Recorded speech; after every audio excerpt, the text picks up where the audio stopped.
Racecourse পর্যন্ত বিনা বাধায় সুড়ঙ্গ খনন দুর্গা দিব্যার।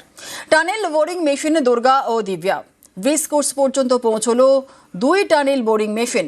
জোকা স্প্ল্যানেড মেট্রো প্রকল্পের কাজ 10 মিটার গভীরে সুড়ঙ্গ খোঁড়া চলছে। খিদিরপুর থেকে পার্ক স্ট্রিটে খনন হবে বোরিং মেশিন দিয়ে, আর পার্ক স্ট্রিট থেকে স্প্ল্যানেড কাট অ্যান্ড কভার পদ্ধতিতে খনন হবে। রেসকোর্স থেকে এবার খোঁড়া হবে ভিক্টোরিয়া পর্যন্ত। জোকা এসপ্ল্যানেড মেট্রোর কাজে বড় অগ্রগতি। 2025-এর জুলাই মাসে খিদিরপুরে সেন্ট টমাস স্কুলের সামনের যে শ্যাফট, সেখান থেকে পরপর 2টো টানেল বোরিং মেশিনকে দিয়ে ভিক্টোরিয়া মেমোরিয়াল হয়ে পার্ক স্ট্রিট পর্যন্ত সুড়ঙ্গ খোঁড়ার কাজ শুরু করে RVNL।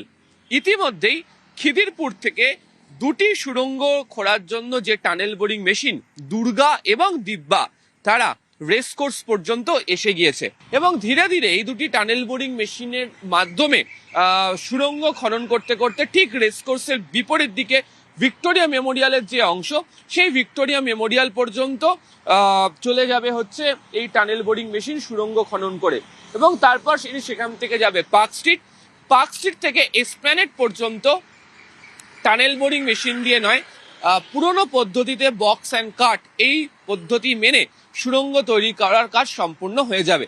গোটা বিষয়টিতে যাতে কোনো ধরনের বিপত্তি না ঘটে, বউবাজারের মতো ঘটনা যাতে না ঘটে, সে কারণে একাধিক ব্যবস্থা গ্রহণ করা হয়েছে এবং সর্বক্ষণ নজরদারিও চালানো হচ্ছে বিভিন্ন প্রযুক্তির সাহায্য নিয়ে। RVNL এবং কলকাতা মেট্রো রেল সূত্রে খবর, 2026-এর মাঝামাঝি বা 2027-এর শুরুতেই এই গোটা অংশে অর্থাৎ পার্ক স্ট্রিট পর্যন্তই 2 টানেল বোরিং মেশিন দুর্গা এবং দিব্যা দ্বারা সুড়ঙ্গ তৈরির কাজ সম্পূর্ণ হয়ে যাবে। ক্যামেরা সুব্রত জানার সাথে আবির ঘোষাল, নিউজ 18 বাংলা, কলকাতা।